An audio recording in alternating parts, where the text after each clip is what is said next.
Amen. Tayo po idarako sa ating po mga announcement. Amen. Ito po yung ating pong schedule po para po sa mga first time po na naka-attend. Meron po tayong School of Leaders na nagsisimula po ng 8:45 a.m. Ang ating pong morning service ay nagsisimula po ng 9:30 a.m. Meron po tayong service mamaya afternoon ng 4 p.m. Meron po tayong prayer meeting every Thursday 5 p.m. po. At Healing and Revival Night po every 6 p.m. Meron po tayong orientation and enrollment for incoming batch na Evangelism Explosion Training Program. Ngayon na po yan, 1:30 p.m. po. Kung wala na po, ihanda po natin ang ating po mga notebook at ballpen, lalo na po ang ating Bible. Purihin po natin ang Lord sa magpapayag ng kanyang salita ngayon pong umaga.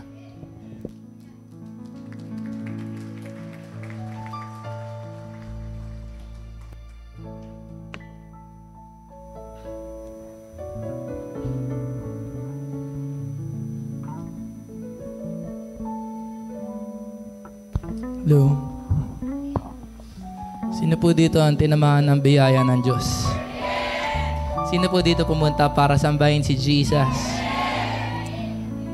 Si Jesus ay very important person at hindi nakakainip mag-worship. Pag nasa church ay enjoy sa presence ni Lord. Gusto ko yung salitang linger. Pag sinabing linger, tumambay, mag-stay, mag-soak sa presence ni Lord. Ang mga totoong anak ng Diyos, ang element nila ay presence of God. Yun yung gustong-gusto nila. Gusto nila mag-stay sa presence ni Lord. Gusto nilang ramdamin yung love ni Lord at yung grace ni Lord. Gusto nilang isip-isipin yung kabutihan ng Diyos. Gusto nilang pasalamatan si Lord. Mag-worship tayo ulit. Kantayin natin yung Grace to Grace.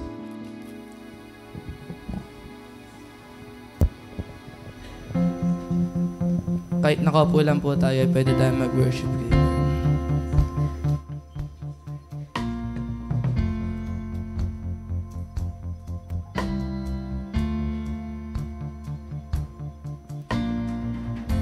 If love endures the ancient cross,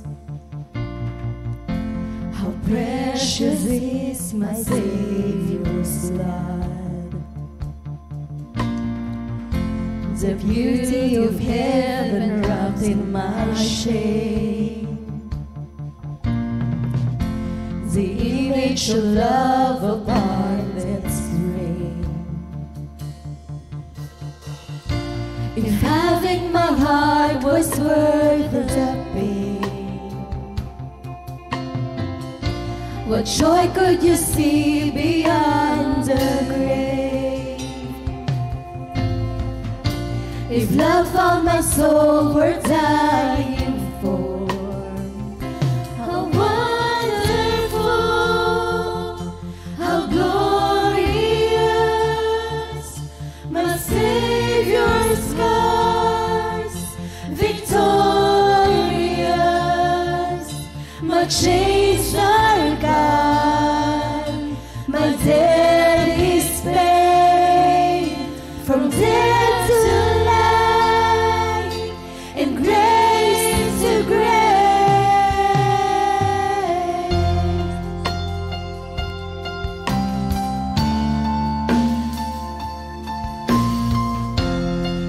Heaven now owns the can too. How great is the hope that lives in you. The passion that tore through hell like a rose,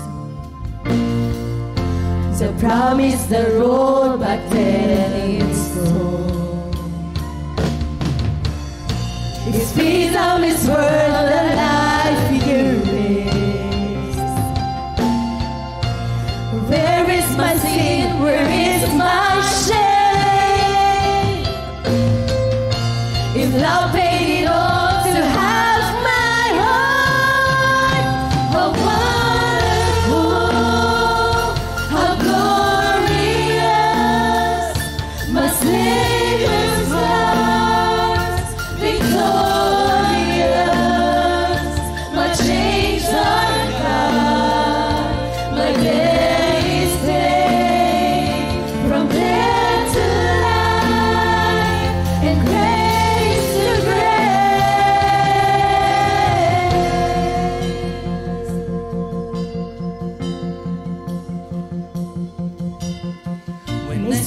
that cross, I see freedom. When I see that grave, I see Jesus. And from death to life, I will sing your praise.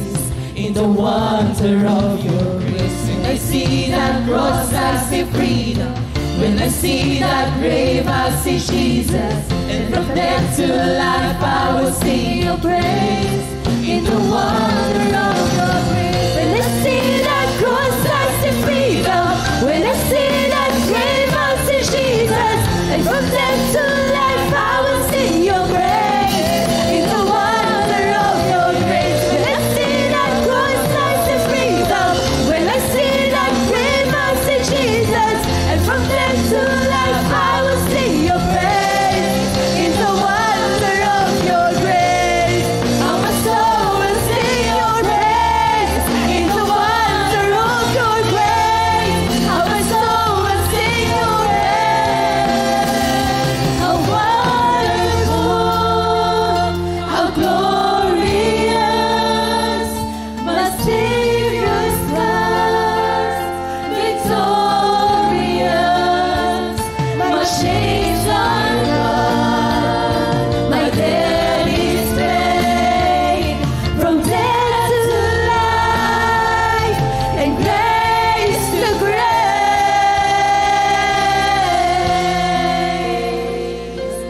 Hallelujah, Jesus. Hallelujah, Lord.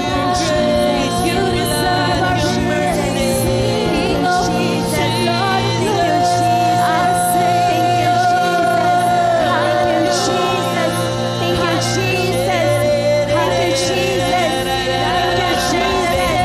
Hallelujah, hallelujah, hallelujah, hallelujah, hallelujah, hallelujah, hallelujah, hallelujah, hallelujah. Thank you, Jesus.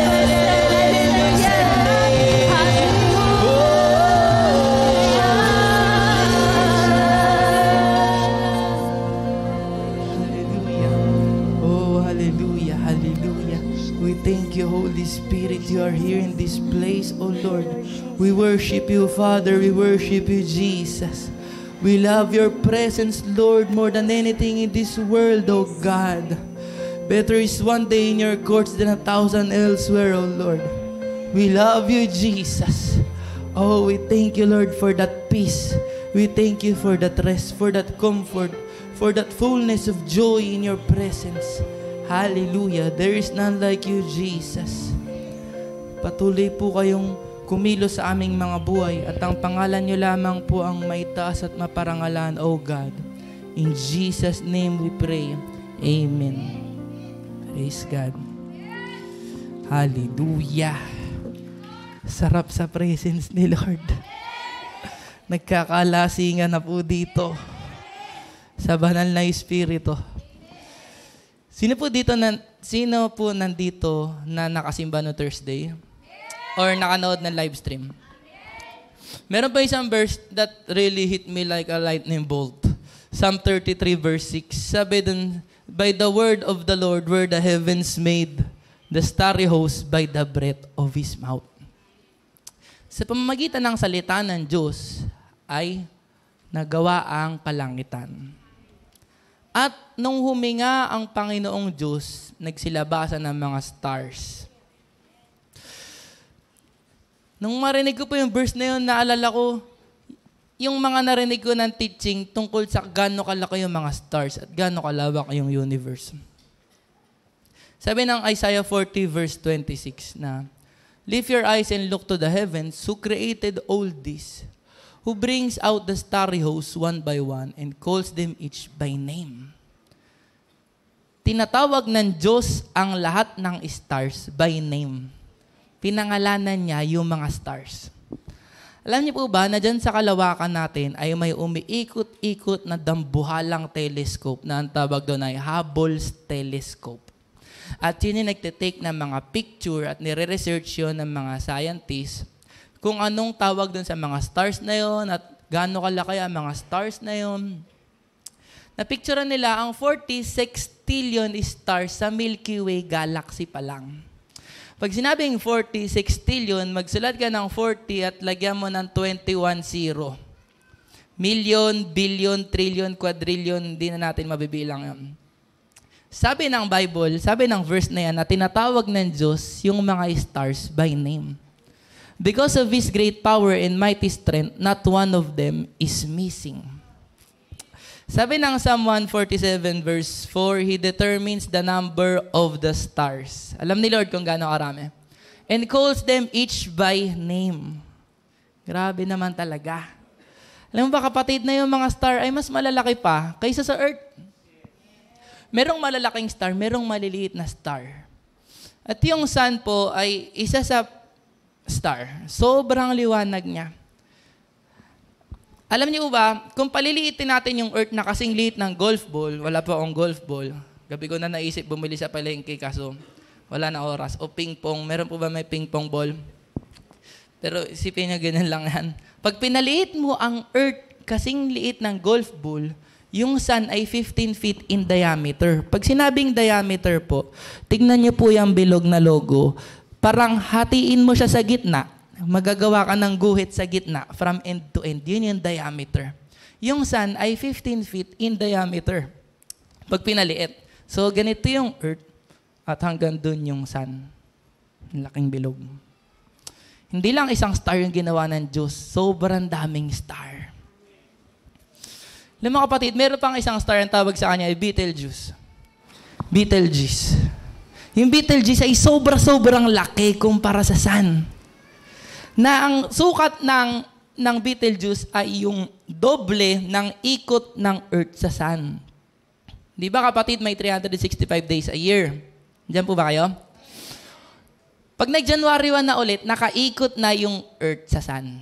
Nakabalik na siya. Doblehin mo yung bilog na yun at ganun kalaki yung Betelgeuse. Sobrang laki. Million, billion na mga stars na ginawa ng Diyos. Merong isang star, maliit lang siya. Pero kakaiba tong star na to. Ang ganda ng tunog niya. Napakinggan yung tunog niya na parang tuloy-tuloy na drum roll. Pinupuri niya ang Panginoon. Alam mo ba, sabi sa Job, nung ginawa ng Diyos ang stars, ay nagkantahan yung mga stars. Nalimutan ko na kung anong youth jam yung pinanood natin at pinakinggan natin yung tunog ng stars. Naalala niyo ba yun? Iba-iba yung tunog nila, malaliit na star, malalaking star. Lahat sila yung nagpupuri sa Panginoon. Pwede mong sabihin sa akin, ano naman kung maraming star at malaki? Wait lang. Meron pang isang star na tawag sa kanya ay Canis Majoris, na pag pinaliit mo yung earth kasing liit ng golf ball, kasing laki niya yung Mount Everest, yung pinakamataas na bundok sa buong mundo. Ganong kalaki yung Canis Majoris at nandudong ka sa golf ball. Nandudong ka lang. Maliit lang ang Pilipinas at nandudong ka sa Luzon, sa Metro Manila, sa Quezon City, sa Barangay Holy Spirit ngayon. Dito ako kinilabutan. Kasi sabi ng Psalm 33 verse 6, ay huminga yung Diyos and the starry host ay lumabas. Saan galing yung universe? Galing sa loob na sobrang laking Diyos. Hindi ka ba nalulula doon? Sobrang laki ng Diyos. At sabi doon, nung nagsalita siya at nung huminga siya.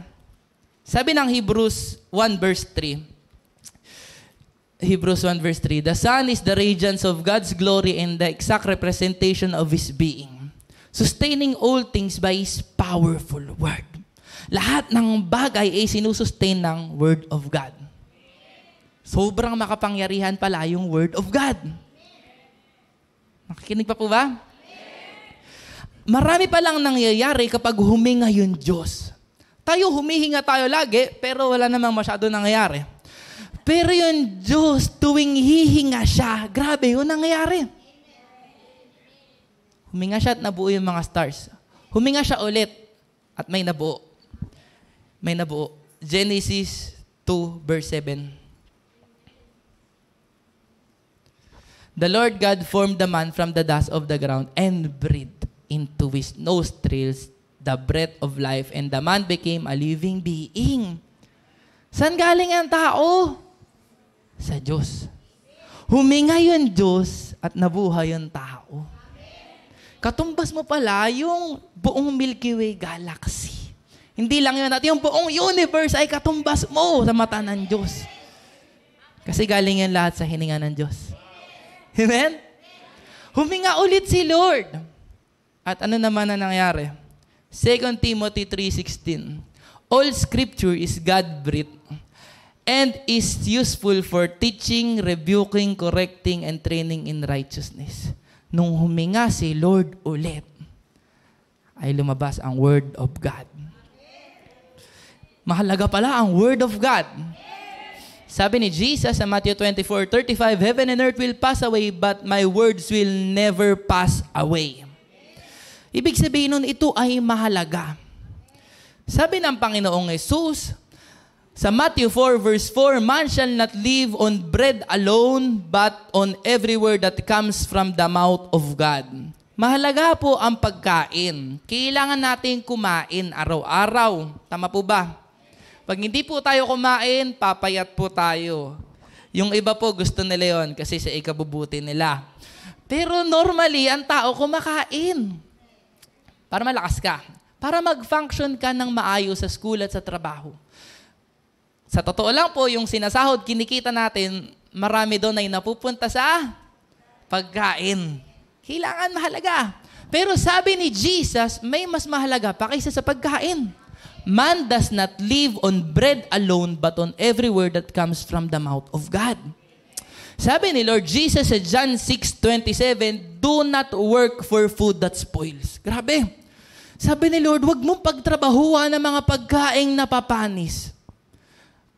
Pero di ba yun na nga yung pinupuntahan ng sahod natin? Pero ang ibig sabihin ng Panginoong Hesus ay, yun ay lumilipas, pero merong food that endures to eternal life. At yun yung Word of God. Mahalaga pala ang Word of God. Amen? Ito ay mas higit pa kaysa sa pagkain mo. Kaya pag ikaw ay magsisimba, kapatid, sana wala dito nagpe-Facebook habang nagpe-preach si pastor. Sana wala din dito yung nagsa-Sunday school na si pastora at panay pa ang papogi sa CR mga 15 minutes. Sana wala dito yung kabataan na nasa labas pa, nag-start na si pastora at sinasabi, antayin ko pa yung katropa ko, ayokong umakyat nang wala siya. Anong pinunta mo? Si Jesus o yung katropa mo? Hello? Mahalaga yung Word of God. Higit pa siya sa pagkain, kakailanganin mo yun. Sabi ni Jesus sa John 6:63, The Spirit gives life, the flesh counts for nothing. The words that I have spoken to you, they are spirit and they are life, buhay. Bakit magdadala ng buhay yung salita ng Diyos? Kasi yung salita ng Diyos ay buhay mismo. Sabi ng Hebrews 4:12, For the Word of God is living and active. Buhay. Pag nakinig ka ng Word of God, may buhay na pumapasok sa'yo. At yung buhay na yun ay kayang gumawa ng magagandang bagay sa buhay mo. Naalala ko yun, sabi ni Pastora Cora kanina, sa Bible, merong law of first mention. Kunyari, yung preach ni Pastor Joseph nung Sunday, unang mention yung word na worship, saan? Genesis chapter 22. Nag-worship si Abraham kay Lord. Sino nakinig kanina kay Pastora? Saan unang binanggit yung fear? Genesis 3, nagkasala si Adan at si Eva. Tatanungin ko kayo kapatid, saan unang binanggit yung word na God? In the beginning, God created the heavens and the earth. Ibig sabihin yung God ay creator. At yung Word of God ay buhay. At pag napakinggan mo yung Word of God, may buhay na pumapasok sa loob mo at kaya niya mag-create ng magagandang bagay sa buhay mo. Amen? It's alive and it gives life. Kahit pagtingin mo sa isang tao, kahit buhay siya, minsan ay parang wala siyang kabuhay-buhay. Pero pag nakarinig siya ng Word of God, ang una mong mapapansin sa kanya, magkakaroon siya ng joy. John 15:11, sabi ni Jesus, I've told you this so that my joy may be in you and that your joy may be complete. Ibig sabihin, what Jesus says contains joy. Kung anong lumalabas sa bibig ni Jesus ay may dulot itong joy. Kaya kung nagsimba ka na nalulungkot ka, buti nagsimba ka. Kasi pupunuin ka ni Lord ng joy. There is no joy outside the words of Jesus. There is no joy outside the words of Jesus. Maraming tao ang gustong magpakasaya sa mundo. They're all in the pursuit of happiness. Pero hindi nila maabot-abutan. Lahat pinagagawa pero malungkot pa rin. Bakit? Kasi yung Word of God lang yung kaya magbigay ng totoong joy. Sabi mo, Brad, nagsisimba naman ako, saka anak naman ako ni Lord, pero nalulungkot pa rin ako lagi. Merong isang binata sa Bible na nagpapagamit sa Panginoon na sobrang sipag niya mag-prophesy. Bata pa lang siya, tinawag na siya ng Panginoon para mag-prophesy sa mga iba-ibang bansa. At for 52 years, kung tama akong pananda, ay nagpo-prophesy siya. At sabi niya, sinulat niya, maaga akong gumigising at nagpo-prophesy na ako sa inyo ng Word of God. Pero kakaiba sa kanya ay, minsan siya ay malulungkutin. Tinatawag siyang weeping prophet. Siya si Jeremiah. Minsan na-depress na rin siya. Minsan sinabi niya, "Curse is the day I was born." Nakakainis, sana hindi na ako pinanganak. Lagi siya umiiyak. Nalulungkot siya. Pero alam mo, sabi niya sa Jeremiah 15 verse 16, "Your words came, I ate them, and they were my joy." Woo! Amen! Dumada ka man sa pagsubok, persecution, mga trials, mga alam mo na, mga kagulumihanan. Kainin mo yung Word of God katulad ni Jeremiah at ito yung magdudulot ng joy sa buhay mo. Amen? Psalm 19 verse 8. Psalm 19 verse 8.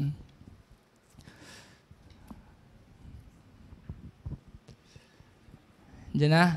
The precepts of the Lord are right, giving joy to the heart. Amen? The commands of the Lord are radiant, giving light to the eyes. Ano pang ginagawa, ano pang dinudulot ng Word of God sa buhay ng isang tao? John 16:33. Sabi ng Panginoong Jesus, "I have told you these things so that in me you may have peace. In this world you will have trouble, but take heart, I have overcome the world." Ano daw po ang dadanasin ng mga tao dito sa mundo? Trouble, tribulations. Sino po dito nagsimba kahit may trouble siya? Tama yan, kapatid. Ang pinakamaling gagawin mo ay may trouble ka at hindi ka nagsimba. Double jeopardy, kawawa ka. Purihin ng Diyos ang mga nagsisimba kahit may trouble. Sabi ni Jesus, "I have told you these things so that in me you may have peace." Magkakaroon ka ng peace. Sabi ni Lord Jesus, "My peace I give unto you. I do not give to you as the world gives." At yung binibigay kong peace ay hindi kayang ibigay ng mundo. Si Jesus ay tinatawag ding Prince of Peace. Totoo ba ang peace? Totoo ang peace. At buhay na buhay ang peace. Amen? Kailangan mo makinig ng Word of God para magkaroon ka ng peace of mind. Sa kabila ng mga pagsubok, mahal na bilihin, problema sa pamilya, mga gastusin, hindi lang po yun yung problema. Tama po ba? Hindi lang po. Minsan pati yung mga sakit, minsan pati yung ugali ng kapwa mo. Tama po ba? Problema din yun, amen? Ang daming dapat ikareklamo, pero marami din dahilan para maging masaya. At meron kang peace galing kay Lord. Amen? Psalm 119 verse 105, ano pang dinudulot ng Word of God? "Your word is a lamp unto my feet and a light for my path." Ibig sabihin, hindi ka maliligaw ng landas kapag ka may Word of God ka. Amen? Hindi natin maririnig dapat sa kapwa Kristiyano yung, alam niyo po, nagdilim yung paningin ko. Nasuntok ko siya. Kapatid, ba't nagdilim yung paningin mo? Bakit? Sabi ng ibang nasa kulungan, hindi ko po alam kung ano nangyari. Nagdilim po yung paningin ko. Alam mo kung anong magtatanggal ng kadiliman ng paningin? Psalm 19 verse 8. Ito magtatanggal. "The commands of the Lord are radiant, giving light to the eyes." Ibig sabihin, pag may Word of God ka, hindi ka maliligaw ng landas. Hindi ka magiging wild na kung ano-ano, "Ay, nagawa ko to." Hindi, kapatid, Kristiyano ka, meron kang Word of God. Amen? Ibig sabihin din nun, ay hindi ka dapat ma-stumble agad. Yung iba na-stumble agad sa brother and sister. Hindi sa okay, Brad. Parang ano kasi, immature Christian siya. Ba't ka na-stumble? Pwede mo naman mahalin. Pwede mo naman ipag-pray. Tama ba? Nainis ako kay sister. Ba't ganun siya manamit? Eh di pagsabihan mo. O baka bago kasi siya. Tama po ba? Nainis ako kay brother, ang ingay sa simbahan. Gumaganon. Kala mo, nasa lasingan eh. Buti nga may maingay, hindi yung puro patay sa church. Ba kayo? Ba't ka na-offend? Hello? Hindi ka dapat ma-offend. Amen? Ito na, medyo bumabagsik na, di ba? Totoo po talaga. Sa buhay Kristiyano, marami kang makikita ang pagkakamali ng kapwa mo, pero huwag kang ma-offend. Mahalin mo pa rin. Intindihin mo na lang. Kasi ibig sabihin lang, no, pag inintindi mo, mas matured ka.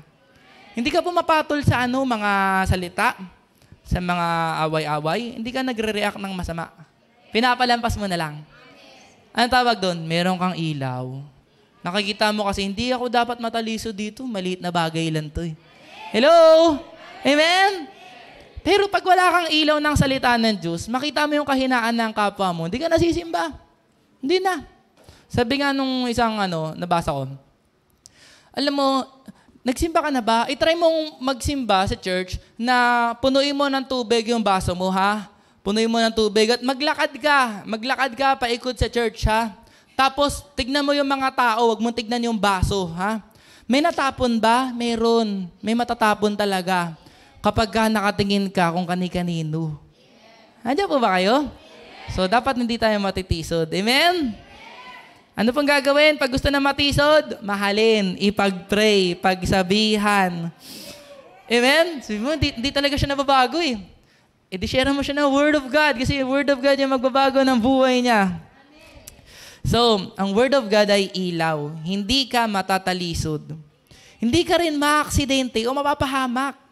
Sa kadiliman, nandun yung mga snatcher, nandun yung mga hold-upper, nandun yung kidnapper, pwede kang maligaw, pwede kang matalisod, pero pag may ilaw ka, hindi mo dadanasin yun.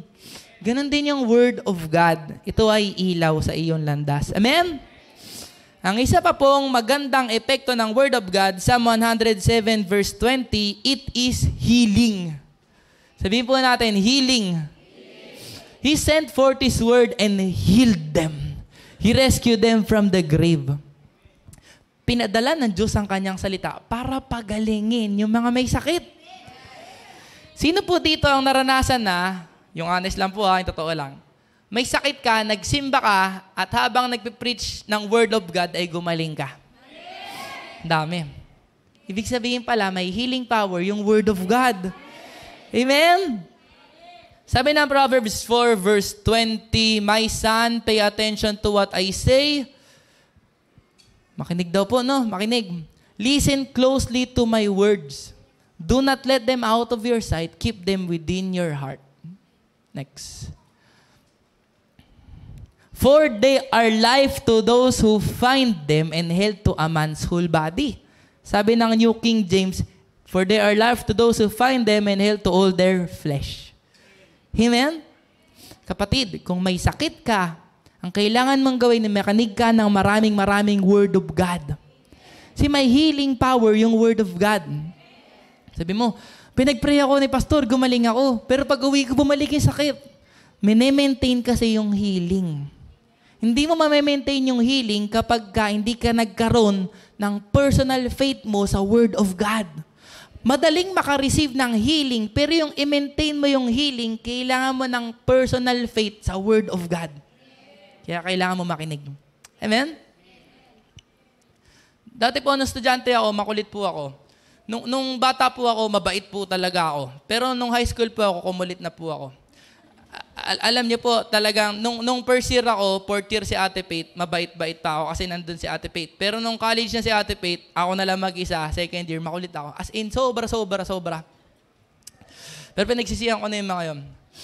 Pero nung fourth year high school po ako, mabait na ako. Nagtaka yung mga classmate ko nung munang linggo na pasukan. Ba't ang tahimik mo? Hindi sila sanay sa ganun. Hindi nila alam, may pinagdadaanan ako. At yung pinagdadaanan ko yung tenga ko. Dumudugo yung tenga ko at lumalabas yung luga. Ang sakit gabi-gabi. Nakikita ako sa unan ko. Sorry, excuse ako, may kumakain sa live stream. Kadiri! Masakit. Alam mo kapatid, di ko yung sinabi sa magulang ko, di ko yung sinabi sa kapatid ko, sa kahit kaninong tao sa mundo. Pumupunta ako sa CR at nagko-confess ako ng by the stripes of Jesus, I am healed. Alam ko na rin yung kahit makulit ako. By the stripes of Jesus, I am healed. Alam mo kapatid, lumipas yung maraming araw. Lumipas yung 1 linggo, tapos gumaling na yung tenga ko. Grabe, pwede mo palang gamitin yung word of God pag ikaw ay may sakit. Amen? Sino po dito na-try na yun? Nag-confess ka. Yung iba kasi may sakit, ayaw mag-confess ng word of God. Yun yung mahirap kapatid. Hindi darating yung healing power ni Lord sa buhay mo. May sakit ka, pinapanood mo, puro masamang balita, nakikipag-chismisan ka, paano ka gagaling? Kailangan mo makinig ng word of God. Amen? Mag-confess. Bumalik po yun noong 2021, sumakit ulit yung tenga ko. Parang may lalabas na naman ulit. Alam mo kapatid, di na ako pumayag nito. Alam ko na to. Alam ko na yung gagawin ko. Alam mo kapatid, pag may sakit ka, kailangan may boses kayo. Kawawa ka naman pag may sakit ka tapos wala kang boses. Nako, paano ka mag-confess ng word of God? Kasi battle to. Raratratan mo yung demonyo. I-declare mo yung word of God. Amen? Yun yung ipapanlaban mo sa sakit. Hindi mo dinideny na yung sakit. Alam mo may sakit, pero tinatapatan mo siya ng word of God. Amen? Di ba sinasabi sa doktor, Doktor, sinungaling ka. Hindi, nagpa-check up ka eh. Ba't ka nagpa-check up? Pag mo sabihin sinungaling ka, doktor, tama ba? Pero, dapat ilaban mo yung word of God. Kasi yung nararamdaman mo, facts lang yun. Pero yung truth ay yung word of God, pinagaling ka na ni Jesus. Amen? Alam mo kapatid, kailan mo itatry? Kailan mo itatry? Kasi kunyari, pag may cancer na, in Jesus' name, wag naman sana, doon mo lang itatry. Dapat ginamit mo na yung sword of the Spirit nung sipon pa lang at nung ubo pa lang. Kunyari, magsusonglid ka, in Jesus' name. Hindi pwede tong sipon na to. I rebuke you in Jesus' name. Mag-practice ka ng faith mo. Amen? Declaration, alam mo kapatid, ang sinabi ko, nagwawala ako sa kwarto. Talaga sinisigaw ko yung Romans 8 verse 2. Ano yung Romans 8 verse 2? For the law of the Spirit of life in Christ Jesus has set me free from the law of sin and death. At nire-recite ko yung Galatians 3:13, Christ has redeemed me from the curse of the law by becoming a curse for me. For it is written, curses everyone who hangs on a tree. Nire-recite ko din yung by the stripes of Jesus, I am healed. Sinisigawan ko din yung sakit. Kapatid, dapat yung mga verse na yan ay lumabas sa bibig mo pag may sakit ka.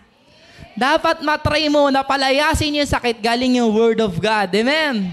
Hindi ako naniniwala sa healing. Matagal na yan, nung unang panahon pa yan. Kapatid, maraming gumagaling. Yun yung naniniwala. Yung hindi naniniwala, hindi gumagaling. Hello? Sino po dito pinagaling na ni Lord? Ang dami pinagaling ni Lord, pero onti nagpapatotoo pag Webes. Magpapatotoo po kayo kasi himala ni Lord yun. Di pwedeng tinatago yun. Hello? Sino pinagaling ni Lord? Magpatotoo ka kapatid ha. Yung grabing pagpapagaling na nanahimik ka, masama yan. Masama yan. Pinagaling ni Lord yung may ketong 10. Yung isa lang yung bumalik, sabi ni Jesus, di ba 10 yung gumaling, ba't isa lang yung bumalik? Dapat magpasalamat ka. Amen? 1/3 daw ng ministry ni Lord Jesus dito sa earth ay puro tungkol sa healing.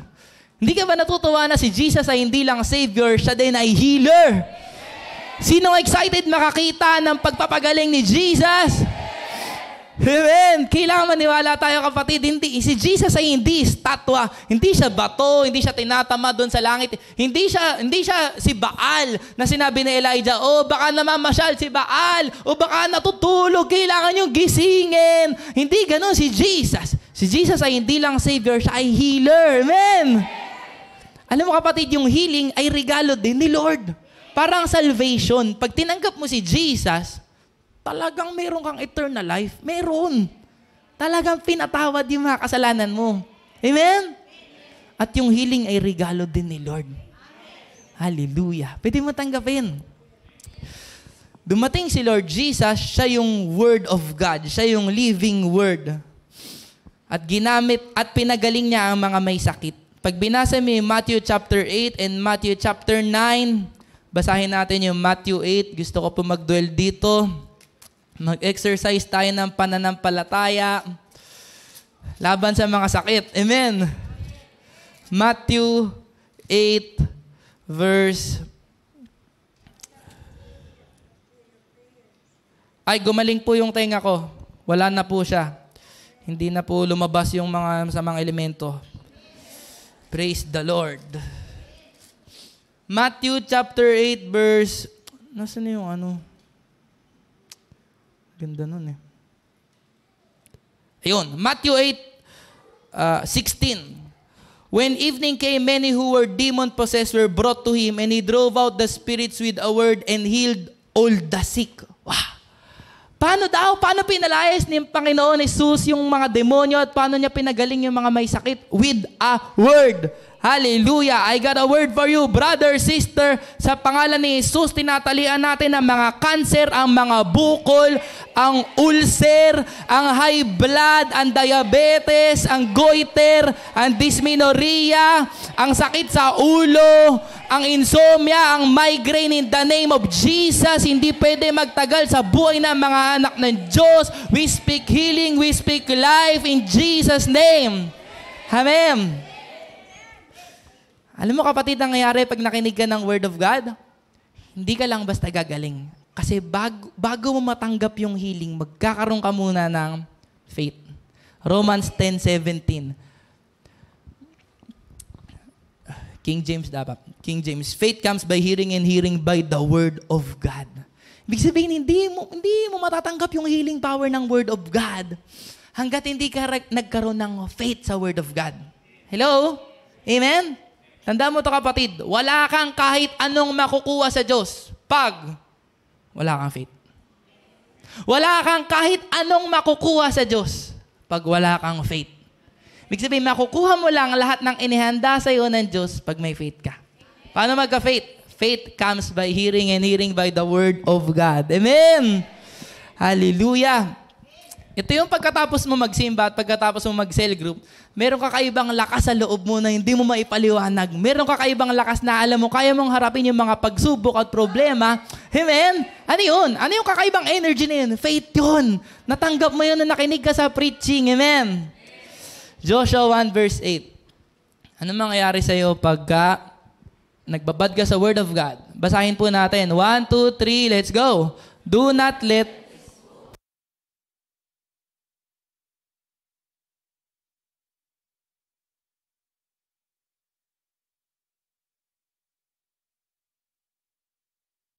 Amen.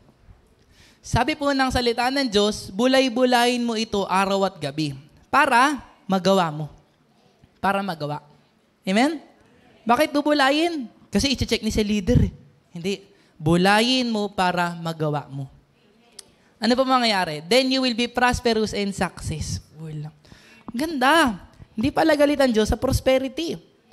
Kasi inutos niya yan eh. Basahin mo para magkaroon ka ng prosperity. Amen? Sabi ng Deuteronomy 28 verse 1, gusto ko po itong i-declare sa inyo. If you fully obey the Lord your God and carefully follow all His commands I give you today, the Lord your God will set you high above all the nations on earth. Woo! Next. Kapatid, lipat tayo sa King James. Yung old King James talaga. And all these blessings shall come on thee and overtake thee. Alam mo kapatid yung overtake?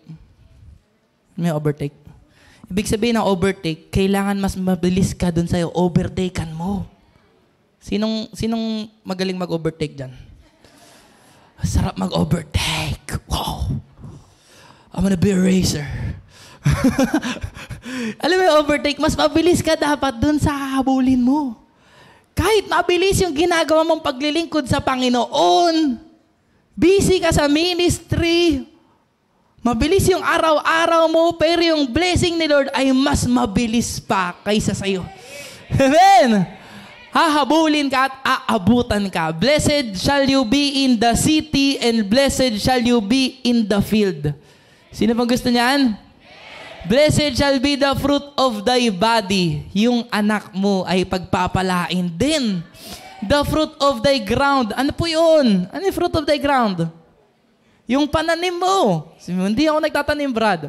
May mga tinanim ka. Meron. Nagtanim ka sa lingkod ng Diyos. Nagtanim ka sa kapitbahay mo ng ulam. Nagtanim ka sa pulube. Yung mga tinanim mo ay mapapagpala. And the fruit of thy cattle and the increase of thy kind, the flocks of thy sheep. Ano yun? Brad, wala akong baka, wala akong tupa. Meron ka ba aso? Negosyo mo ba yung aso? Pagpapalain ng Diyos yung mga aso mo. Or meron ka bang farm? Pagpapalain ng Diyos yung mga hayop. Blessed shall be thy basket and thy store. Ano yung basket? Yun yung nilalagyan mo ng mga pang-grocery, di ba? Amen? Ibig sabihin, uuwi ka galing sa SM, uuwi ka galing sa Robinson at Pure Gold at Shopwise na punong-puno yung bit-bit mo. Hello?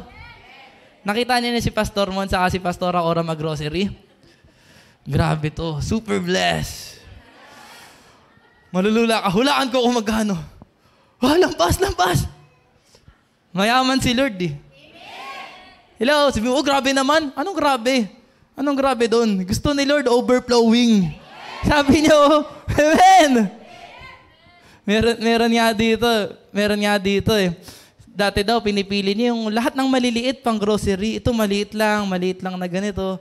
Sinabihan daw siya ni Lord, anak, ba't pinipili mo yung maliliit? Bumili ka ng mga malalaki din. Ganon si Lord. Gusto ka niya i-bless. Amen? And thy store. Sino may tindahan po dito? May alam lang ako hindi i-bless ni Lord eh. Yung alak sa sigarilyo, hindi niya kaya i-bless yun. Hindi niya i-bless yun. Amen. Blessed shall thou be when thou comest in, and blessed shall thou be when thou goest out. Pagpapalain ka, pagpasok at pag-uwi. The Lord blessed shall thou be when thou comest in. Tapos na yan. Next. The Lord shall cause thine enemies that rise up against thee to be smitten before thy face. They shall come out against thee one way and flee before thee 7 ways. Next. May maganda pa dyan. The Lord shall command the blessing upon thee in thy storehouses. Amen? Inuutusan ni Lord yung blessing. Blessing! Pumunta ka dun sa bahay ng anak ko. Alam mo si Lord, nanguutos siya. Inutusan niya yung uwak. Uwak, dali mo to kay Elijah.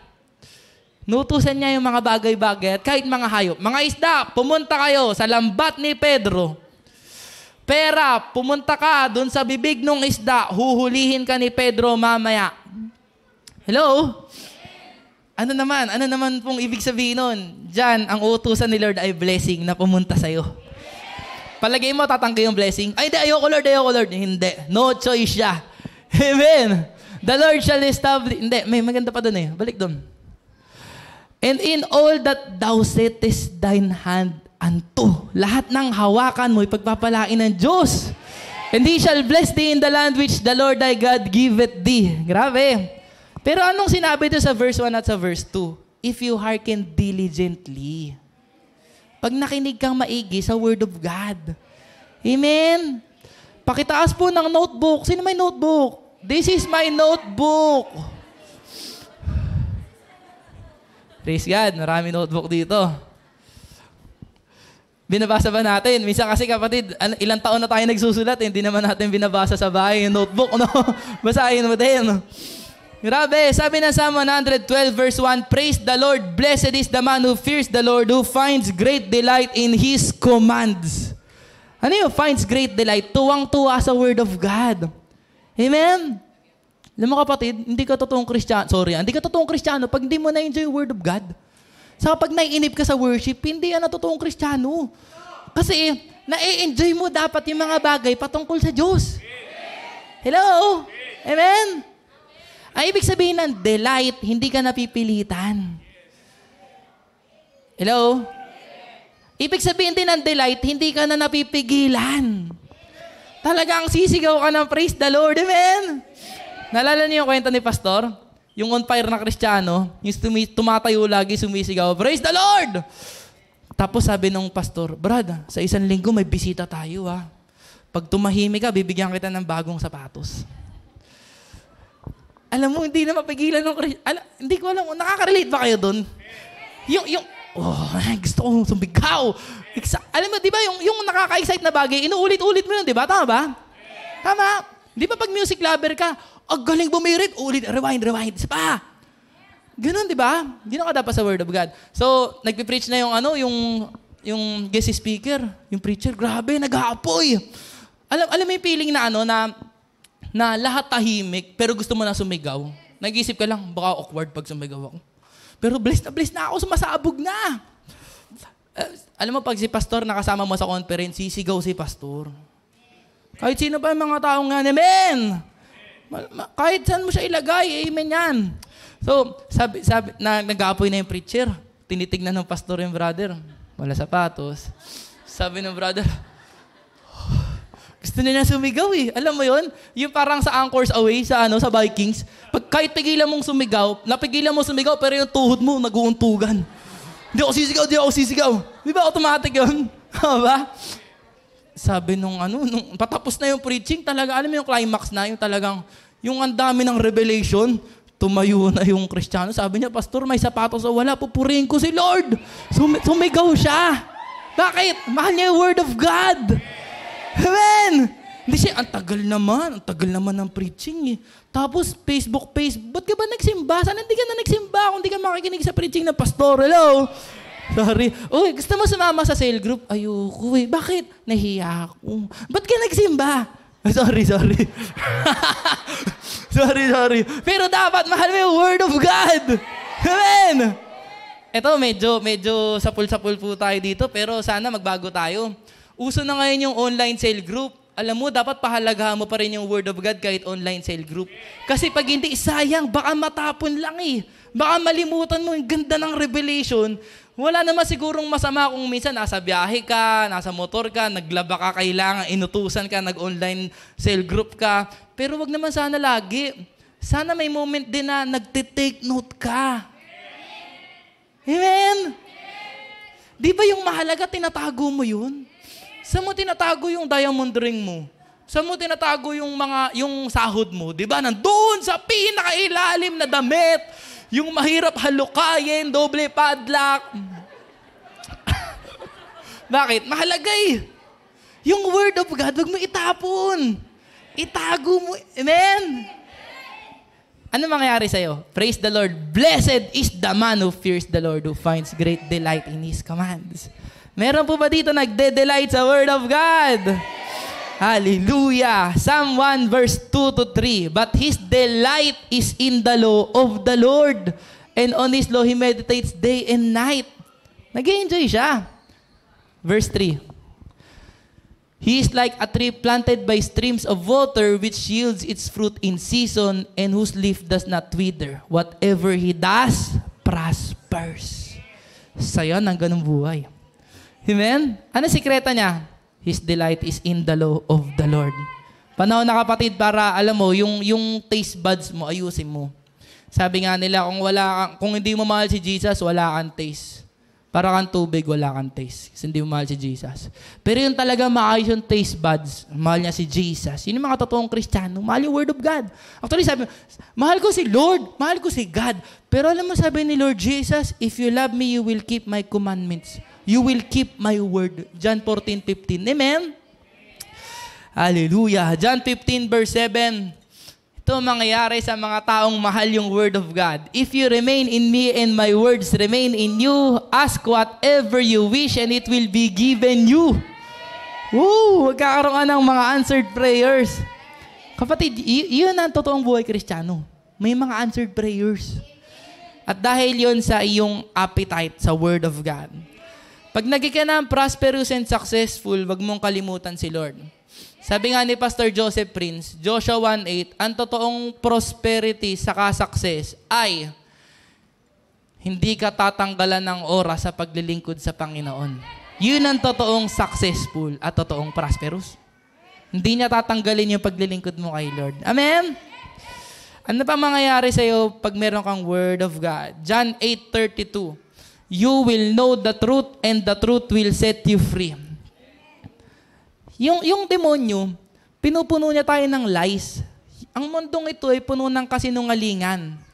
Lahat ng maisip mo na hindi agree sa Word of God ay lies ng demonyo. Mahirap ako, may sakit ako, kawawa naman ako, hindi ako matalino, wala akong mararating, hindi ko na yata kaya. Lahat yun ay kabaligtaran ng truth. Kapatid, pag yun ay tinanggap mo, tatalian ka nun. Ibig sabihin nun, mapaparalyze ka sa buhay mo. Hindi, may stunt yung growth mo bilang Kristiyano dahil sa mga lies ng demonyo. Pero sabi ng Bible, you will know the truth and the truth will set you free.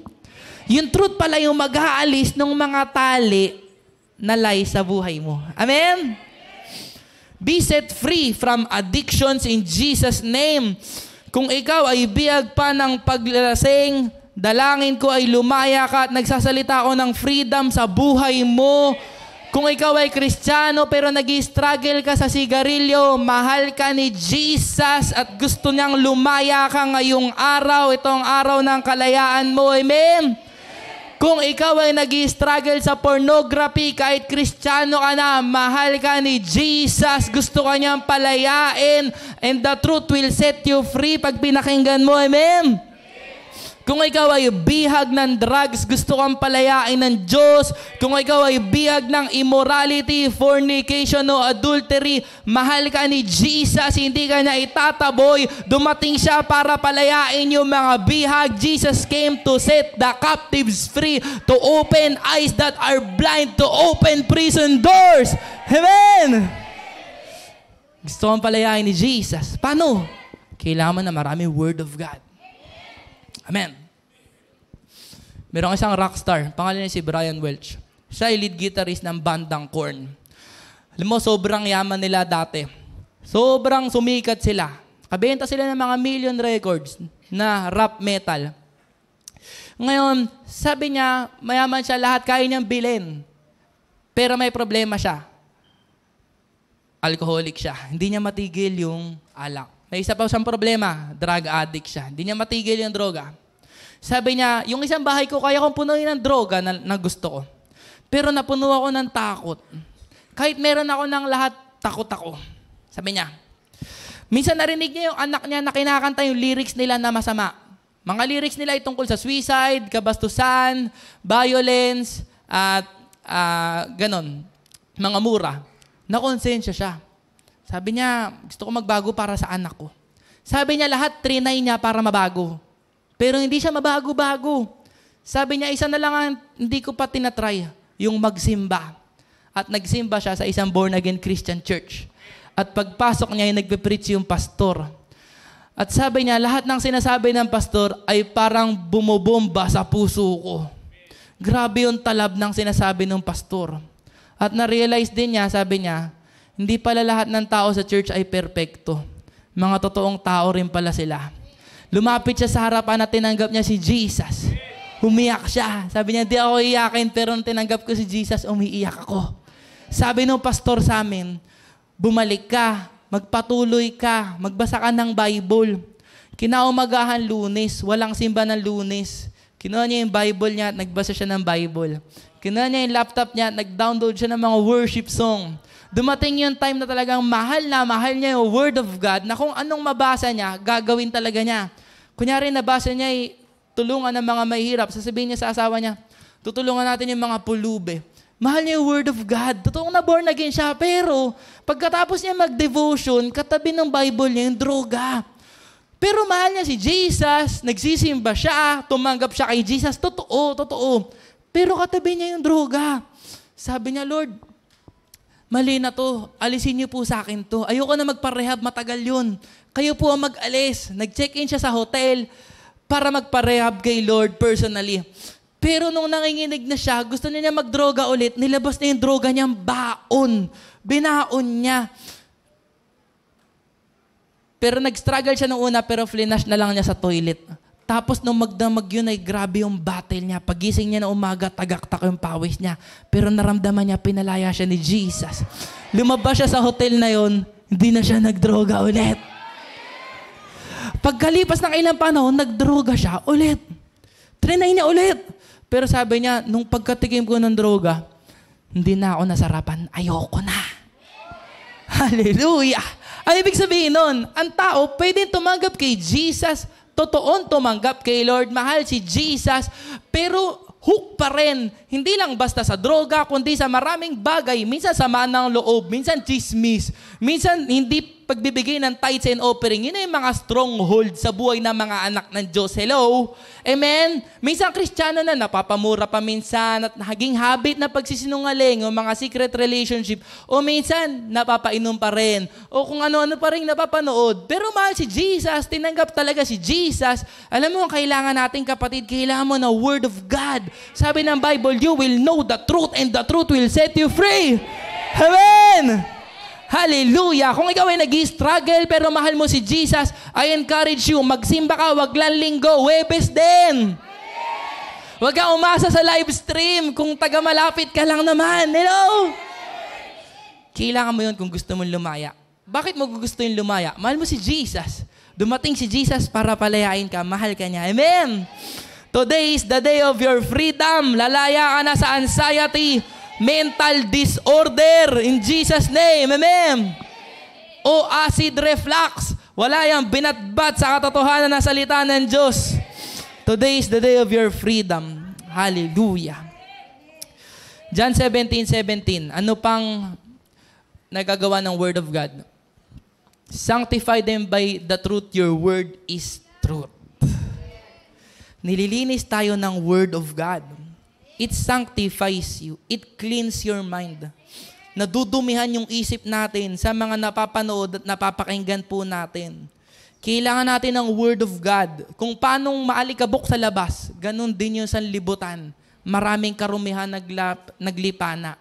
Pero yung Word of God, yun yung lagi maglilinis sa iyo. John 15 verse 3, the words, you are already clean because of the word I have spoken to you. Ilan dito nagpapalinis kay Lord? Amen? Ephesians 5:25. Ephesians 5:25. Husbands, love your wives just as Christ loved the church and gave himself up for her. Next. To make her holy. Yung church daw ay dapat maging holy. Malinis. Paano daw po? Cleansing her by the washing with water through the word. Yung Word of God ay tubig na maglilinis sa atin. Amen? Next. And to present her to himself a radiant church. Sobrang liwanag. Glorious church. Yan yung itsura daw natin, kapatid, pag ni-rapture tayo ni Lord. Without stain or wrinkle or any other blemish, but holy and blameless. Mahalaga pala yung pamumuhay ng may kabanalan. Mahalaga pala yung takot sa Diyos at pagsunod sa salita ng Diyos. Pero anong maglilinis sa atin? Yung Word of God. Amen? You need to be filled with that water. Every time na merong isang lugar na papupuno ng tubig, usually ay merong kakaibang nangyayari. Grabe yung idolatry sa bansa nila Elijah. Dami sumasamba kay Baal. Sobrang daming propeta ni Baal. Meron mga propeta si Lord, pero nakatago sa kuweba. Propeta ni Baal ay 450 at propeta ni Asherah ay 850. Meron propeta si Lord, 100 nakatago sa kuweba. Yung panahon ni Elijah ay grabe yung idolatry. At hinamon sila ni Elijah kung sino yung Diyos na sumagot sa pamamagitan ng apoy. Siya yung totoong Diyos. At gumawa sila ng altar at sumamba sila kay Baal at tinawag nila si Baal mula umaga hanggang tanghali. At nung tanghali na ay walang sumasagot ng apoy. At sabi ni Elijah, lakasan niyo pa. Baka namamasyal siya. O nagpapahinga siya, kailangan gisingin. Grabe talaga, nagsayawan sila, walang lumalabas na Baal. Kahit gustong lumabas ni Baal, sabi ni Pastor Benhin, hindi siya pwedeng lumabas. Nilockdown siya ni Jesus. Nandun, nakalibeng si Baal! Hindi siya makalabas. Sabi ni Elijah nung gabi na, ako na. At ni-repair niya yung altar ng Diyos na winasak ni Jezebel. At nung ni-repair niya yun, ay nilagay niya yung baka na handog. At magpe-pray na siya. Pero bago siya mag-pray, sabi niya, punuin niyo to ng tubig. 12 na jars ng tubig, punong-puno ng tubig yung altar. Napuno yung mga kanalo altar. Basa lahat. At nagpray si Elijah ng less than 2 minutes at bumagsak yung apoy galing sa langit. Kung sa buhay mo, parang wasak yung altar ng puso mo, na hindi ka na maka-worship kay Lord in spirit and in truth, parang ninakaw ng Jezebel spirit yung true worship sa buhay mo, at nagkaroon ka na maraming idol sa puso mo, at gusto mo ulit maging on fire sa Panginoon, gusto mong bumalik sa unang pag-ibig, gusto kong sabihin sa iyo, ang kailangan mong gawin ay punuin mo ng tubig yung altar sa puso mo, at yun yung Word of God. Kailangan mo ulit magbabad sa Word of God. Amen! At bababa yung apoy. He is the God who answers by fire. Amen! Unang himala ni Jesus, siya ay nasa kasalan at wala na silang mainom na alak na grape juice. Sabi ni Mary kay Jesus, they have no more wine. Sabi ni Jesus, woman, why do you involve me? Sabi ni Mary dun sa mga alipin, sundin nyo lahat ng sasabihin niya ni Jesus. At ang sabi ni Lord Jesus ay punuin nyo ng tubig lahat yan hanggang sa tuktok. Punuin nyo ng tubig. Kung nasa panahon natin ngayon, hindi tayo ma-awkward doon kasi isipin natin magtimpla na ka na lang ng litro pack. Pero wala silang litro pack nung unang panahon. At dapat grape juice yung nandoon at hindi tubig. Tama ba? Alam mo kapatid, nung pinuno nila ng tubig yun, sumalok na kayo. Ganun lang sabi ni Jesus. Sumalok na. At sumalok na at naging alak yung tubig. Ano ibig sabihin? Kailangan mong punuin ng Word of God yung lalagyan na yan. Yung puso mo. Kung gusto mong makita yung himala ng Diyos sa buhay mo. Amen! Woo! Sino po dito nag-encounter weekend? Tapos na mag-encounter. Ang saya mag-encounter, di ba?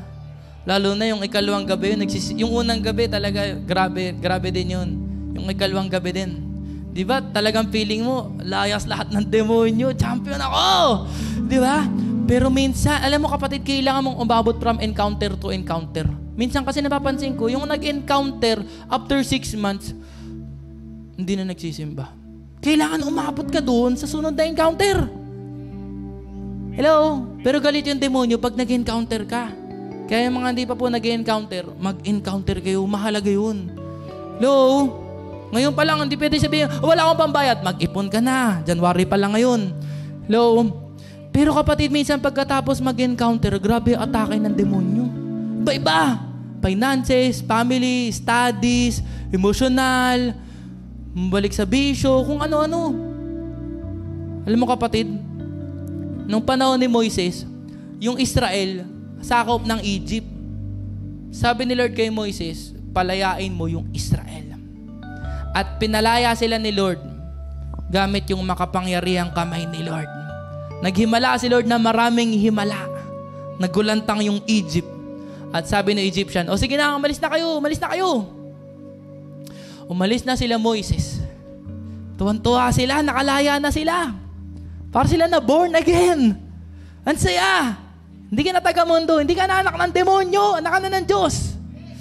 Alam mo kapatid, hindi pa sila nakakalayo, ay sinundan sila ulit ng mga chariot ni Pharaoh. Sa magkabila ay desert, wala silang tatakbuhan. Sa harapan ay dagat. Sa likod nila yung mga Egyptian, napapatayin sila. Sabi ng mga Israelites, Moises, wala bang libingan sa Egypt kung ba't dinala mo kami dito para mamatay? Di ba sabi namin sa'yo, iwanan mo na lang kami. Meron yon, Exodus 14. Sabi ni Moises, anong gagawin ko, Lord? Sabi ni Lord, bakit ka umiiyak? Move on. Dumiretso kayo. At yung tungkod na yan, naitaas mo. At nung gabing yun, sabi ng Bible, yung angel of the Lord na nasa unahan nila ay lumipat ng pwesto. Pumunta sa likuran nila. Para harangan yung mga Egyptian. Mga kapatid, nangyari nung malapit na yung mga Egyptian, nagpadala si Lord ng wall na kakaiba. Itong wall na to ay kadiliman sa Egyptian side, pero liwanag sa side ng Israel. Sabi ng Bible, nung tinaas ni Moises yung tungkod niya, humangin ng sobrang lakas. humangin ng sobrang lakas. Nagpadala si Lord ng matinding hangin at nahati yung Red Sea. At dumaan sila. Alam mo, sumunod yung mga Egyptians. Sumunod. Naka-chariot sila. Pumunta rin sila dun sa gitna ng dagat. Natakot ulit yung mga Israelites. At alam mo ang ginawa ng Diyos? Tinanggalan ng Diyos ng gulong yung mga chariot. Hirap ba mag-drive na walang gulong, di ba? Hirap na sila. Sabi nila, umalis na tayo dito. Nilalabanan tayo ng Diyos ng Israel. Pero bago pa sila makatakas, ay tinaas ni Moises yung tungkod at sumarado yung dagat doon lang sa side ng mga Egyptian. At naglakad pa rin sila pa-forward. Alam mo kapatid, na born again ka, na-baptize ka, para kang dumaan doon sa Red Sea. Pinakitaan ka ni Lord ng mga himala, pero minsan hinahabol ka ng kaaway. Di mo alam kung saan ka pupunta, parang dead end. Alam mo, sinasabi sa iyo ni Lord, huwag kang umiyak. Itaas mo yung Word of God. At pag tinaas mo yung Word of God sa buhay mo, ay hihihip yung Diyos. At yun yung Espiritu ng Diyos na makapangyarihan na kayang gumawa ng daan sa buhay mo. He will make a way when there seems to be no way. Hallelujah! Itaas mo yung Word of God sa buhay mo. Amen! Mag-devotion ka pa din. Magsimba ka pa rin. Hallelujah! Woo! Merong isang kabataan, ang pangalan niya si Haring Josiah. 8 years old pa lang siya, ay naging na siya ang hari. Grabe. 8 years old. Nung 16 years old na siya, while he was still young, he began to seek the God of his father David. 16 years old, natuto siya mag-devotion. Nag-worship siya kay God, parang si Haring David. Lolo niya si David. He began to seek the Lord. Kabataan to. Iba hilig niya. Hindi yung hilig ng ibang kaidaran niya. Ang hilig niya ay yung presence ni Lord. Nung 20 years old na siya, ay inubos niya yung mga Diyos-Diyosan sa Jerusalem. Pinagsisira niya yung mga Asherah poles at yung mga rebulto doon. Winasak niya yung mga Baal, yung mga altar ni Baal. Alam mo, dumaan yung maraming mabubuting hari din naman sa Juda, pero meron silang hindi winawasak. Hindi nila winawasak yung Diyos-Diyosan dun sa Bethel na ginawa ni Jeroboam.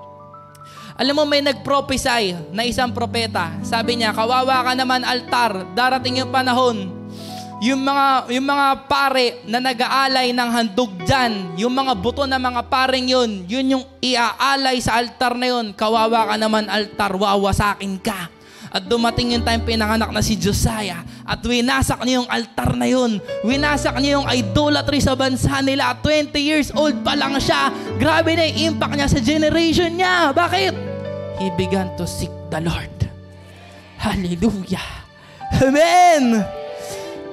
Nung 26 years old siya, inutusan niya yung mga tauhan niya na i-repair niyo yung templo ng Diyos. Meron siyang passion para sa kingdom of God. Meron siyang zeal para sa bahay ng Diyos. Nung ni-repair yung templo ng Diyos, natagpuan yung Book of the Law, yung Bible nila. Nung mabasa nila yung pinunit ni Josiah yung damit niya. Sabi niya, banal yung Diyos. Marami tayong nasuway sa mga utos ng Diyos. At nag-inquire sila kay Prophetess Hulda at sinabi ni Prophetess Hulda magkakaroon ng justice, ng pagparusa ang Diyos. Pero sabihin nyo sa haring nagpadala sa inyo dahil pinunit niya yung damit niya, dahil yung puso niya ay responsive sa Word of God, dahil siya ay humble sa Word of God, hindi yun mangyayari habang buhay siya. Ano si Josiah? Mahal niya yung Word of God. Responsive siya sa Word of God, humble siya. Sana may mga kabataan din dito na yung passion nila ay yung kingdom of God. Sana may mga kabataan dito na yung desire nila ay makabuo ng cell group. Sana may mga kabataan dito na ang desire nila wasakin yung idolatry sa generation nila. Sana meron dito mga kabataan na uhaw at gutom sa Word of God. Yung excited, yung hindi tinatamad, yung ganado sa Word of God. Amen! Ano pa nangyari kay Haring Josiah? Ang sunod na nangyari ay, nung matagpuan yung Book of the Law, ay binasa niya yun publicly, word per word. Binasa niya yun publicly, word per word. Nakinig lahat ng Israelites. At alam mo, sabi ng Bible, hanggat buhay si Josiah, lahat ng nasasakupan niyang tao, pinasunod niya na maglingkod kay Lord. Sinong gusto yon? Yung hanggat buhay ka, yung generation mo magsaserve kay Lord. Sasabihin mo sa demonyo, devil, no, not in my generation while I'm still alive. Amen! At sabihin ko sa iyo, kapatid, kahit hindi na po kayo kabataan, sabi ng Psalm 71, do not forsake me, O God, when I'm old and gray. Ano sabi doon? Till I declare your power to the next generation. Amen! Ganun yung nangyari kay Josiah. Bakit? Mahal niya yung Word of God. Ano nangyari? Ano mangyayari pag naitaas na yung Word of God? Revival. Nung panahon ni Josiah, dun lang sila nag-celebrate ng sobrang celebration na Feast of Passover. Bakit? Ano nangyari? Talagang revival. Lumaganap yung Word of God, nawasak yung mga idolatry sa bansa nila. Yun ang mangyayari pag tinaas mo yung Word of God sa buhay mo, kabataan. Kamusta ka na? Sabi ng Joel 2:28, sabi ni Lord Jesus, sabi ng Panginoon Diyos, afterwards, I will pour out my spirit on all people. Your sons and daughters will prophesy. Woo! So yung propeta lang yata yung nagpo-prophesy. Pwede ka rin gamitin ni Lord. Totoo yung prophecy, ha? Merong isang pamilya dito, sinabihan ni pastor, isang simba nila, sister, ngayon taon magkakaroon kayo ng bagong kotse. Kapatid, hindi natapos yung taon na yun, nagkaroon sila ng bagong kotse. Sino nabutan si Prophet Elijah? Pinag-pray niya minsan si Ate Faith, you are a worshiper. Sabi niya, this woman is a worshiper. Tapos, alam mo, pinopesay ni Pastor Elijah, yayaman ka. Yaman ni Ate Faith, pero wag niyo siya utangan, ha? Ibig sabihin, totoo yung prophecy. Pero this time, sa end time, sabi ng Panginoon, your sons and daughters will prophesy. Woo! Yung mga kabataan yung magiging prophetic. Palaban! Ito yung mga nagpe-pray in the Spirit. Hindi tinatamad sa praise and worship. Amen! Your old men will dream dreams. Your young men will see visions. Hallelujah! Yung mga senior daw, mananaginip pa rin. Bubuo tayo cell group, Pastor. 14400 cell groups. Yun ang revival. We must declare, proclaim, speak forth, prophesy the word of God. But before you can preach and prophesy, you need to eat the word. Ezekiel 3 verse 1-3, sabi ng Panginoon, Son of man, eat what is before you, eat this scroll, then go and speak to the house of Israel. Pinakain muna siya nung scroll, yung word of God, bago siya nag-prophesy. Revelation 10 verse 8, then the voice that I had heard from heaven spoke to me once more, go, take the scroll that lies open in the hand of the angel who is standing on the sea and on the land. Next. So I went to the angel and asked him to give me the little scroll. He said to me, take it and eat it. It will turn your stomach sour, but in your mouth it will be as sweet as honey. Ano yun? Ang intindi ko po doon ay, pag kinain mo yung word of God, asarap. Asarap. Pero, pag nakita mo yung masamang kalagayan ng mga tao, parang may mararamdaman ka sa loob mo na, masama ito. Kailangan kong magsalita ng word of God. Next. I took the little scroll from the angel's hand and ate it. It tasted as sweet as honey in my mouth, but when I had eaten it, my stomach turned sour. Ibig sabihin, nagkaroon siya ng passion mag-preach ng word of God. Amen? Kailangan mo munang kumain bago ka maging cell group leader. Bago ka mag-evangelism explosion. Amen? Kailangan mo kumain ng maraming word of God. Amen? Ngayon po meron tayong gagawin. Gusto ko pong tawagin ang lahat ng ages 13 to 25 na kabataan at lumapit dito at ipapag-pray po natin sila na gamitin sila ng Panginoon. Ages 13 to 25.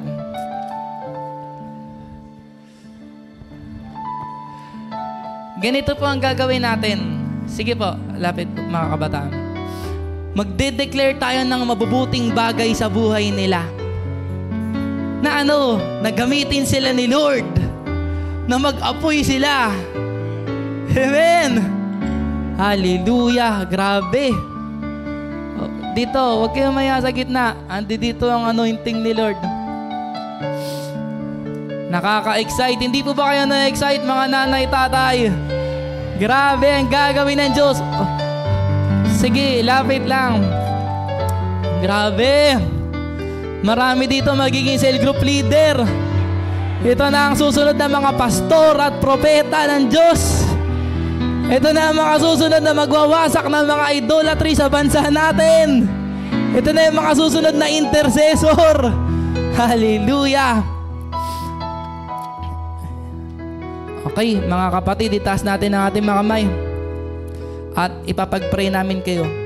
Hallelujah, hallelujah, hallelujah. Ang lahat ay seryoso. Ang lahat ay seryoso. Pumikit in the name of Jesus. Hallelujah. Sekalara mashende nembro kodoloro mostondo raba baba baba ba nembro doloro moshende lere mesende lere mesende lere mesende nembro kodoloro moshondo loro mosondo loro mosondo loro mosondo nembre ke delere meshende lere mesia shakalara mande lere mende. Come on everybody, let's pray in the spirit. Shekalara masende nembro kodoloro mosondo nembre ke delere meshende lere mesende lere mesende yara baba ba rebe bebe nembro dolomo shekalara mande nembro doloro mosondo sekalara mashende lere mesende nembro kodoloro mosondo loro moshondo sekalara maya ramalaya remelere shekelere nembro dolomoya sandala ramahia nembre ke delere mesende nembro kodoloro moshondo loro mosondo. Holy Spirit, breathe on them, oh Lord. Breathe on them, oh Lord. Set them on fire, oh Lord, in Jesus' name. Hallelujah. Father God, we lift up these young people to you, O Lord. Nakikita niyo po sila, Panginoon, ang kanilang mga puso ay hawak niyo po, Panginoon. Salamat, Lord, sa napakagandang plano ninyo sa buhay ng mga kabataang ito, Panginoon. Hindi nyo lamang po plinano sa sila'y makagraduate o umasenso sa buhay o maiangat ang kanilang pamilya. Kundi plinano nyo po, Lord, niloob nyo po na gamitin sila ng may kapangyarihan, Panginoon. Ninanais niyo po, Panginoon, na bawat isa sa kanila ay punuin ninyo ng kapangyarihan ninyo at gamitin ninyo powerfully in these end times. In the name of Jesus, Panginoon, tinatalian ko po, Lord, lahat ng strongholds ng demonyo, lahat ng lies ng enemy, depression, suicidal spirit, in the name of Jesus. In the name of Jesus, pornography, fornication, sexual immorality, homosexuality, in the name of Jesus, worldliness, materialism, in Jesus' name, doubt, fear, and anxiety, in the name of Jesus. Lord, I bless these young people, set them on fire, Lord, a new appetite for the Word of God, that they will devour your Word day and night, and they will be on fire, and they will never be the same again, and you will use them mightily in their campuses, in their households, even in the streets, in Jesus' name. You said in your Word, Lord, in the last days you will pour out your Spirit on all flesh, and these young people will prophesy. They will preach the Word of God fearlessly, boldly, lifting the name of Jesus, moving in the power of the Holy Spirit, the yoke-destroying anointing working in their lives in Jesus' name, touching many people, drawing many to the Lord Jesus. Hallelujah, hallelujah. We will pray for you. We will pray for you.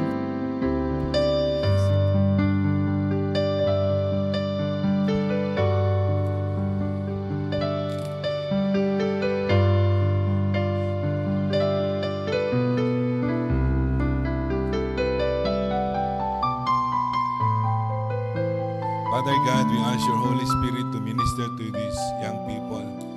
Kaya mo, Lord, ang lahat ng mga bondages, lahat ng mga gawa ng kadiliman ay mawasak, masira sa kanilang buhay in the name of Jesus Christ of Nazareth. Panginoon, hayaan mong kapangyarihan mo ay maranasan nila ngayong umaga for the glory of Jesus. At hallelujah, magkaroon po ng revival sa kanilang buhay. In Jesus' name, lahat ng mga weaknesses, akin pong sinisira, winawasak po namin sa pangalan ni Kristo Jesus. In the name of Jesus Christ of Nazareth, we rebuke you, devil. Lumayas ka, alisin mo ang kamay mo sa buhay ng mga anak ng Diyos, ng mga kabataan na narito ngayon sa harapan ng altar. We offer them unto you, Father God, in the name of Jesus. At gamitin mo po sila, Lord, na meron pong kapangyarihan. Maghimala po kayo, Panginoon, sa kanilang buhay. In the name of Jesus Christ of Nazareth, ayaw mo Lord na makita ang malaking pagbabago sa kanilang buhay, O God. Ang apoy, ayaw mong maranasan nila Lord na sila po'y mag-apoy sa pananampalataya, magsuko ng kanilang buhay sa iyo, Panginoon, maglingkod na mayroong commitment sa inyo, Panginoon, sa pangalan ni Kristo Jesus. Tinatakpan po namin sila, Lord, ng inyong banal na dugo. Nagsasalita ng revival, ng apoy, ng kalakasan, Panginoon, sa pananampalataya. Nawawasak, sisira sa mga gawa ng dyablo sa ibang mga kabataan. In the name of Jesus Christ of Nazareth, touch them, Father God. In Jesus' name, in the name of Jesus, maghimala po kayo sa kanila, O God. Hallelujah. Baguhin mo po sila, Panginoon. Hayaan mo magkaroon ng transformation sa kanilang buhay. Right now, in the name of Jesus Christ of Nazareth. Hallelujah. Glory to God. Glory to Jesus. Shanda prasekete komakatalamando brosote. Shala mamamade. Shala mahande. Makatalamando brosetelemanda. Shakala mahande. Arama mahande. Jesus. May you touch your children. Touch them, O God. In the name of Jesus. Touch them, Lord, and set them free, Father God, from every weakness, from every works of darkness. In the name of Jesus, from every sin, in the name of Jesus Christ of Nazareth. Panginoon, pagtibayin mo po sila, Lord. Yung mga mahihina, palakasin mo, Father God. Yung mga malulungkutin, pasayahin mo in the name of Jesus. Yung mga natatakot, bigyan mo ng boldness, O God. In the name of Jesus Christ of Nazareth. Ability to teach Thy word, to preach Thy word, O God, to share Thy word, O God. In the name of Jesus, to pray for those who are oppressed in the name of Jesus. Hallelujah. Oh, thank you, Lord God. Thank you, Jesus.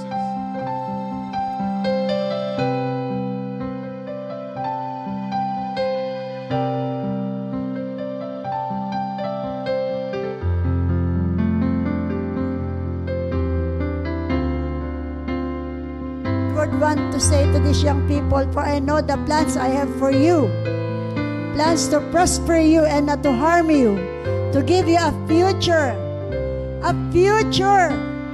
and a hope, your expected end of peace and prosperity and fruitfulness. Yes, I know the plans I have for you, my child. Huwag mo maliitin ang sarili mo, anak. Makipagkasundo ka sa iyong kaaway. Patawarin mo ang umapi sa iyo. Mahalin mo ang iyong mga magulang. Humingi ka ng tawad sa mga magulang mo. Nakipagkasundo ka, anak, upang hindi mahadlangan ang magandang kinabukasan na inilalaan ko sa iyo, sabi ng Panginoon. Hallelujah. Oh, hallelujah, Lord God. Hallelujah. We break every dullness, Lord, of understanding. We release brightness in the wisdom of God. Radiance of the mind of Jesus.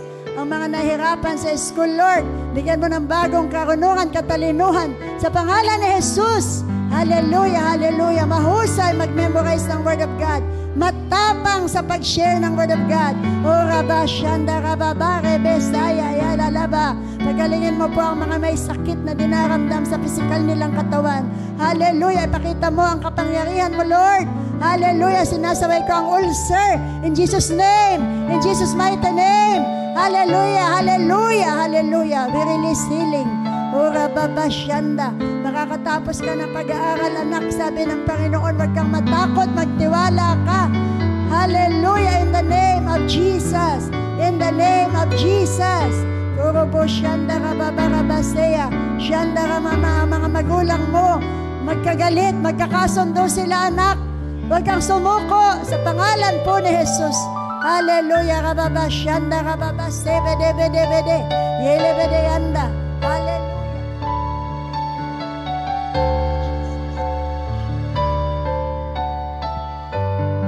Praise the Lord. Hallelujah. Amen. I know God is here. And for those of you have responded, I know that the Lord has touched you. Amen. And anointed you. Amen. Hallelujah. Let's sing one song before we finish. Praise God.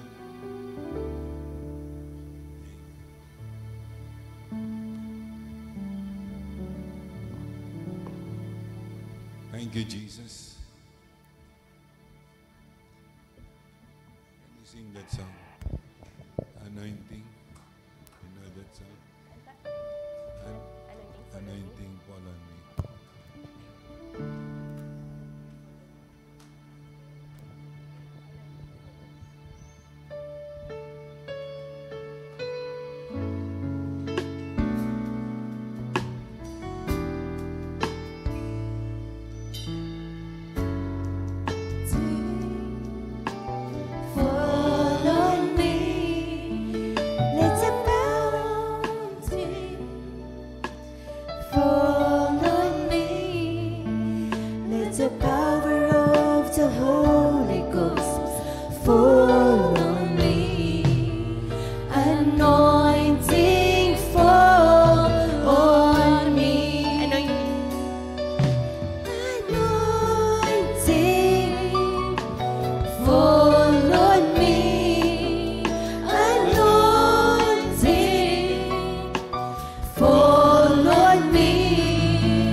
Father God, maraming salamat, Lord, for touching your people, particularly, Lord, those young people. Thank you, Lord, for the reformation. Thank you, Lord, for the endowment of power over the lives of these children, oh God, in the name of Jesus. Salamat po, Lord. I know that you are going to use them mightily in your kingdom as they come in front and be prayed for. Panginoon, hayaan mo mag-manifest ang kapangyarihan mo sa kanilang buhay, na sa kanilang mga sarili, sila po ay magtatagumpay in the name of Jesus. Sila po ay malilinis mo ng inyong pong banal na dugo, ng inyong mga salita. And they're going to be used by you, Father God, para marami po ang mga kabataan ang madala sa inyong kaharian. Gamitin mo po sila, Lord, para maraming kabataan, Panginoon, ang ma-born again, ma-on fire, ma-revive, Panginoon, ma-restore sila, Panginoon, sa kanilang relationship sa inyo. Hayaan mo, Lord, na maraming kaluluwa ang madala sa inyong kaharian through these young people, O God. In the name of Jesus, at hayaan mo, Lord God, na mapagtanto nila that they were prayed for and that you have anointed them, Father God, in the name of Jesus, and that you're going to use them mightily. So, Father God, I bless them, Lord. Ingatan mo po sila, ilayo mo sila, Panginoon, sa mga gawa na masama. Ilayo mo sila, Panginoon, sa mga compromises. Ingatan mo po ang kanilang lakad. In the name of Jesus Christ of Nazareth. Maraming salamat, Lord, sa manifestation ng inyong kapangyarihan na magaganap sa kanilang buhay. We receive them, we believe them, O God, that you are going to use them, O God, that you are going to transform them in the name of Jesus. Sa iyo po ang lahat ng papuri, pasasalamat ng ilang Diyos. In Jesus' name. Panginoon, salamat sa mga salita mo na nagbibigay ng kaliwanagan sa amin, O God. Maalis kami sa kadiliman. Nagbibigay ng encouragement, ng strength, Panginoon, ng faith at ng kalinisan sa amin pong buhay. We give you all the praise, the glory, and honor, O God, in the name of Jesus Christ of Nazareth. Maraming salamat, Lord. Hallelujah. Maraming salamat, Lord, in the name of Jesus. Father God, I bless your people with your blessings. In the name of Jesus, God bless you, my brothers and sisters, and stay blessed and be a blessing unto others. And may the love of God, the grace of our Lord Jesus Christ, and the communion of the Holy Spirit rest and abide in you throughout the week until we meet again. Hallelujah. Still strong in faith. Amen. Still joyful. Hallelujah. In the name of Jesus. Victorious until we come again in Jesus' name. Amen and amen. Praise God. Hallelujah.